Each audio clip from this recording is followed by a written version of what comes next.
Welcome to Y11 Audio. I'm Alex Alvarado. Thank you for listening. This is Ypsilanti's college football podcast. You can read Ypsilanti's college football newsletter at ipsy11.com. It is game day.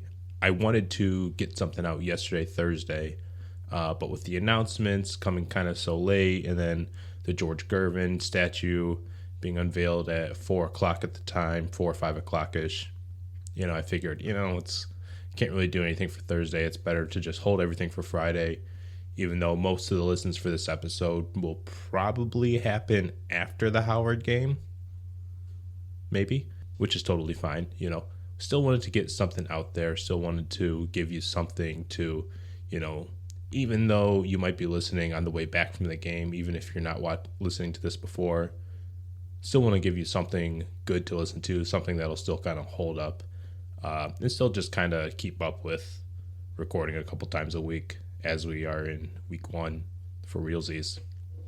For the newsletter, I put out a survey 2 weeks ago trying to get, a feel for how Eastern fans / readers feel about the upcoming season. What are your win-loss predictions for the season?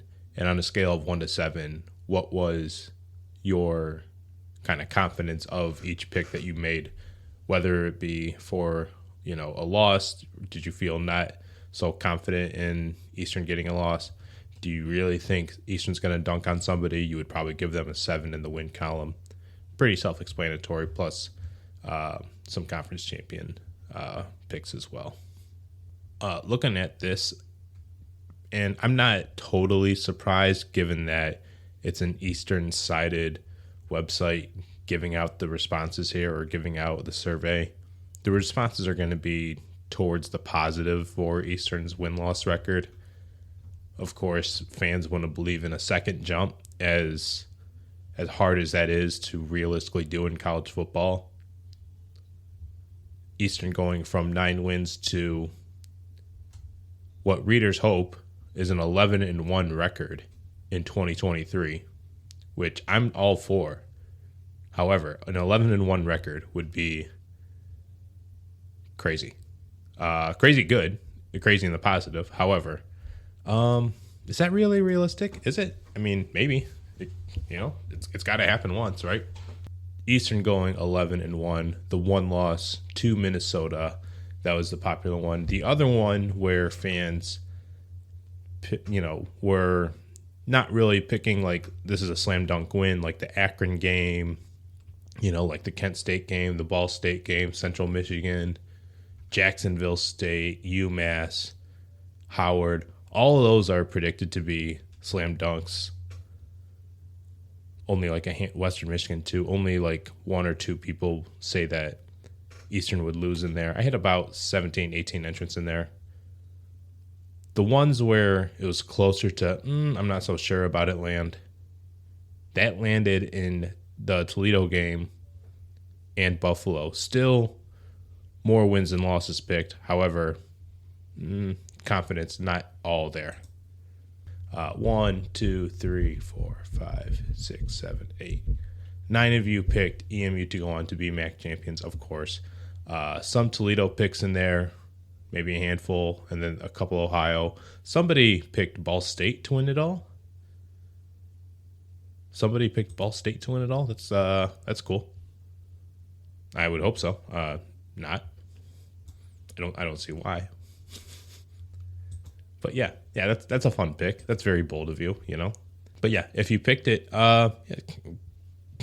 you think Eastern's probably going to do really, really well this year.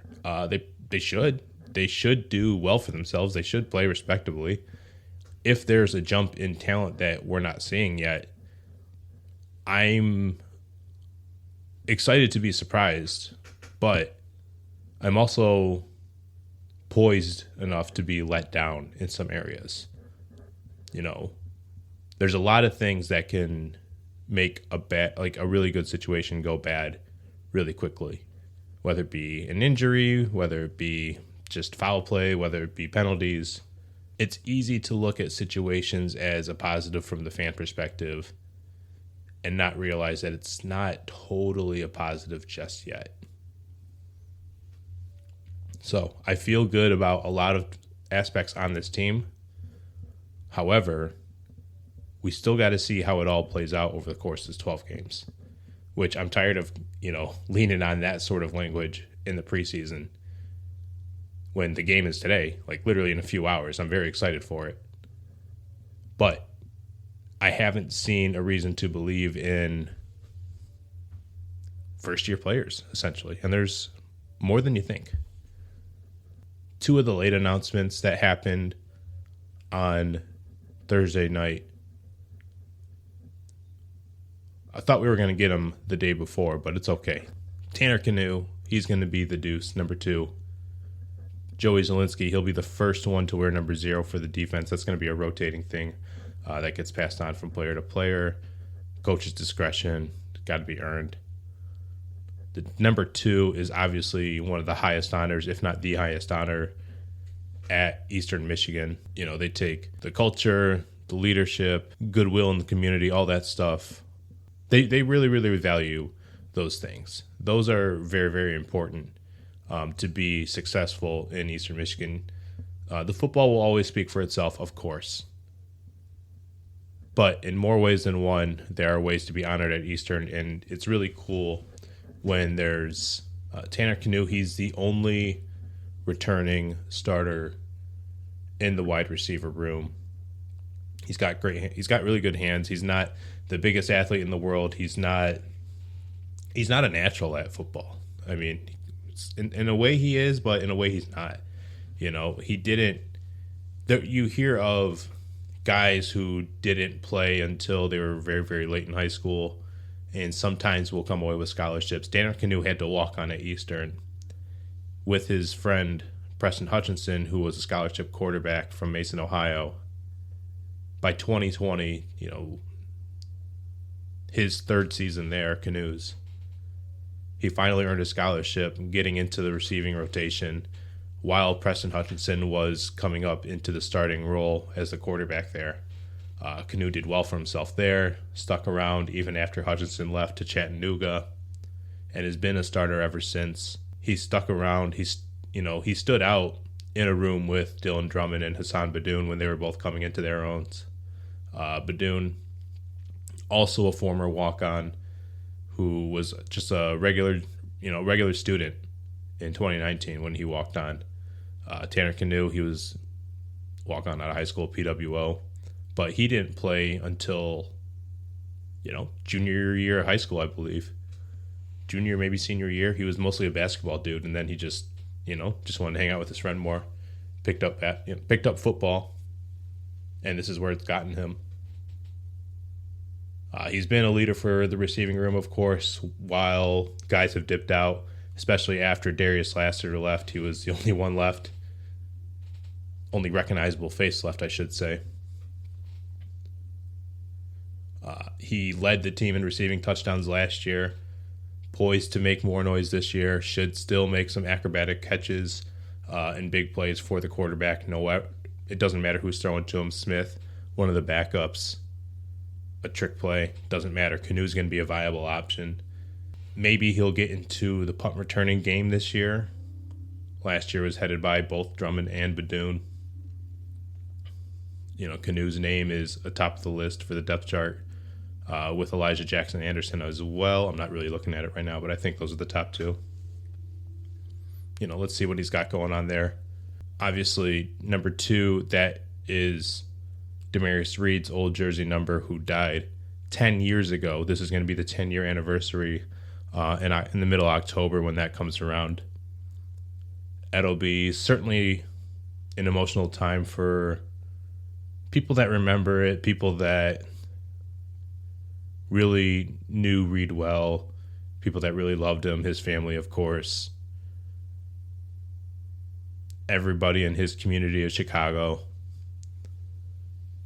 It's going to be a day of remembering, the player that was, and for Eastern Michigan football, for the program, it'll be a reflecting point of how he's been honored to this point. Look at the names of guys that have worn number 2 since then, after it was brought back in 2017 to be worn again by Sergio Bailey, when the parents of Demarius Reed hand gave Bailey the jersey. Blake Banham in 2018, former walk-on, he was given it then. Matthew Sexton, who's still trying to make it into the NFL right now. He's on his third NFL team right now after, he's been in and out of the NFL so many times with the Steelers, with the Chiefs. Now he's with Atlanta. He's on their practice squad. But he's made it out of the USFL, the XFL, and the what's the indoor league? The spring league, TSL. Sexton is one of the hardest working players I've ever seen out of Eastern Michigan, and that's saying a lot for players that come through Eastern Michigan or football players in general. Tight ends Thomas Odukoye in 2020, Bryson Cannon in 2021. They both got to wear number 2. Then in 2022, they both got to wear number 2. Then in 2022, that was a tough one. Hassan Badoun, like I said before, former walk-on, really out of the mud. Had a 1,000-yard season receiving, first since 1990, whatever, I think 97. That was in 2021 he did that. But still, he ended up having a really good career. All these guys in different ways were, very worthy of the number 2. Of course, Tanner is super experienced. I'm not surprised that he received it at all, given that he's the only senior in the room. But also he's super worth it. He could have graduated and moved on and done other things, but he's decided to come back and be a graduate student for one more year. So hats off to him. Hard hats on for Joey Zelinski. Zelinski wearing number 0. He's going to rock it at defensive end. Excited to see what happens there. Just generally excited to see whatever happens for this team today. Now, I don't think I have to go too far down the rabbit holes here. I just want to keep this a little bit short. And I just want to talk about yesterday with George Gervin's statue being unveiled in front of Eastern Michigan's Convocation Center. Oh, did I say a naughty? In front of the George Gervin GameAbove Center. Yes, I'm old. Sorry. You're going to catch me saying Convocation Center a lot. But in front of the George Gervin Center is the George Gervin statue. Rightfully so. One of the best to ever do it. He didn't actually get his Iceman nickname until after college, but still the Iceman is engraved in front of the center, and it's super cool looking. I'm excited for everybody who's going to go in to tailgate for the first game of the year to take pictures with the George Gervin statue. It's going to be awesome. It was great seeing him yesterday. Great meeting him. Only got to ask him a few questions, which you'll hear in a little bit. I'm really happy that he is alive to see this, and he made that very clear that he's also very happy to be alive during this time. But it's very true. We, as a society, have a problem of having these honors be given out or erected way too late. Sometimes after these people die. When they're worth it, they should be alive to be loved like this. And George Gervin is very, very worthy of being loved like this. And so, generally, I'm just really happy for him. He'll have a new documentary, quote-unquote documentary. I don't know how much of a creative say he'll have how much of a creative say he'll have in all this. That's where I kind of roll my eyes at using the word documentary, because it doesn't really mean the same anymore. But I digress. Let's wrap this up with some questions that George Gervin took after the unveiling of his statue. Okay. Oh. Wow.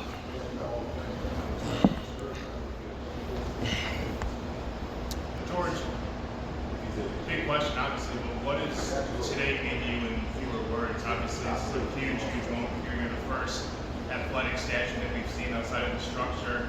This isn't the first time you've been memorialized here in a certain way, but today, for this moment, what's going through your head? What's going through your heart? I mean, I'm thankfulness. You can't help but be humble that a university would, create an opportunity to have one of the best sculpture then to create a sculpture for you. I mean, everything, that happens, it brings tears to my eyes, that this university would feel that way about me to let me represent them like this. So I'm very thankful. When future athletes, future students come to Eastern and they see the statue structure, what do you hope comes to their heads? What do you hope comes to their minds when they see your idolization like that?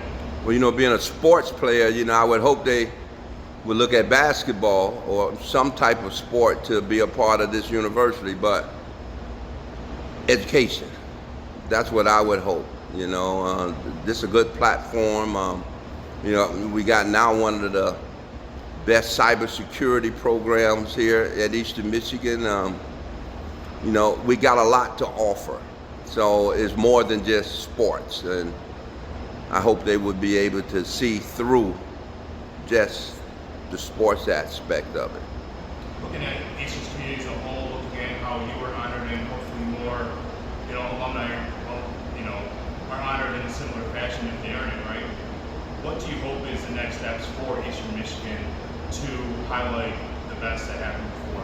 To create the reputation of being one of the best schools, not just in Michigan, around the country. That's what I know their goal is. We all know that colleges are struggling, but Eastern Michigan is on the upward swing with a lot of support. And GameAbove is a big part of that, and prayerfully with the opportunity they give me to represent them, that it can also bring attention to Eastern Michigan to be a part of this program. Of course, when people think of you as an athlete, they think of many things. One, you're a scorer, but two things I want to focus on. You're iconic for the finger roll, and you're iconic for your nickname. But what's more iconic? Was it the finger roll that you did, or was it the nickname that you were granted? Wow, I'm recognized by both of them. But I think once people get a chance to know me, they'll know my passion for other people.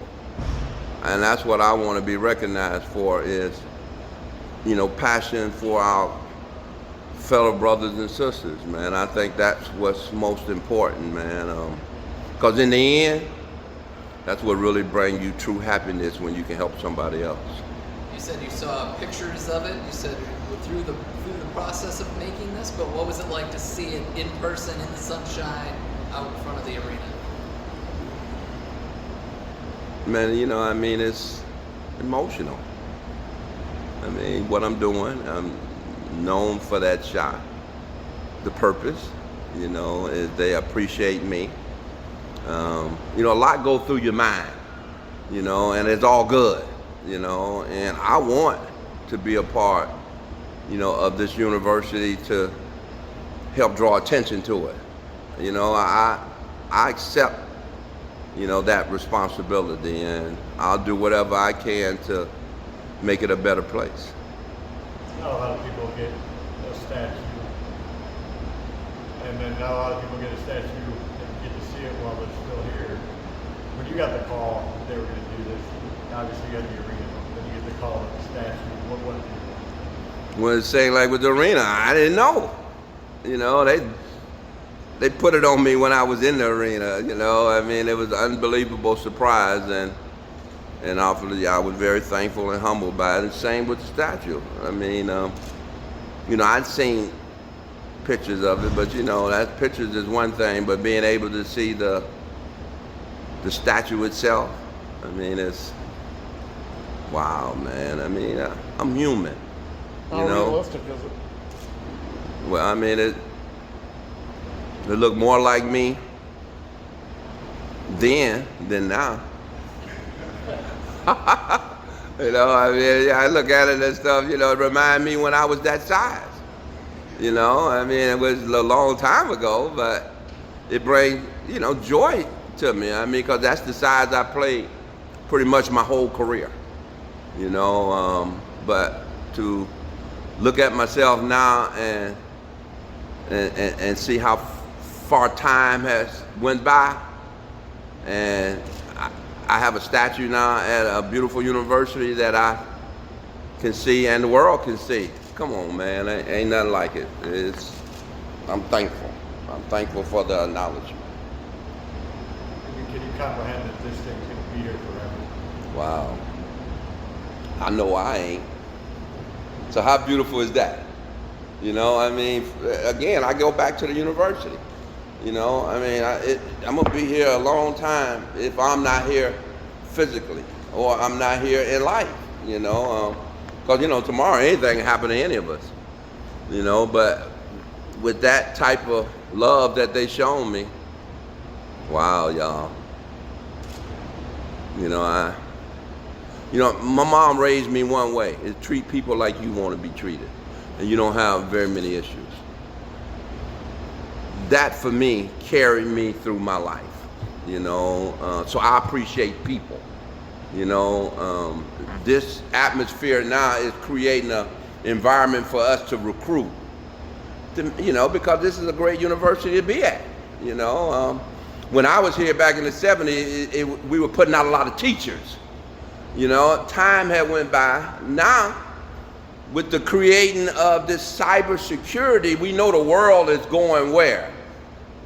Into a world we don't have really that much understanding in. To be able to, you know, create an opportunity and a team to be able to fight or protect in that new world. Come on, man.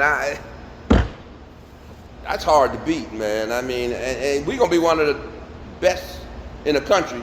And the reason why I say that, because I know who's helped facilitating it. And he all about being the best, you know, and that's, again, GameAbove. George, It's a good partnership. do you still love the game of basketball as you did? I do. I love it. I love it in a sense to where what it done for me. You know, I look at guys playing today, man, especially when I'm at the game, I can't believe I ran up and down the court like that. You know, that's how far away I'm from the game now. But I enjoy it. I mean, I enjoy seeing guys, you know, be able to have opportunities to make money, you know, to be able to maybe do like I do, you know, create 501c3s to create programs for somebody else. That's the part I love. So, again, like I didn't talk about basketball. That aspect of my life ain't important. I like to talk to a basketball player because I think I can give him some wisdom and understanding of the direction that you could go to help somebody else. That's what I enjoy in my life. You know, I mean, I really do, man. I got a beautiful charter school in San Antonio. Had it for 30 years, K to 12. We're an A school, you know, so it works. You know, I had one in Phoenix, you know, that we are bringing up the grade level. So I'm all about education. And look at me now. I'm at an educational facility, man, with a beautiful statue, man. So I'm thankful. Really am.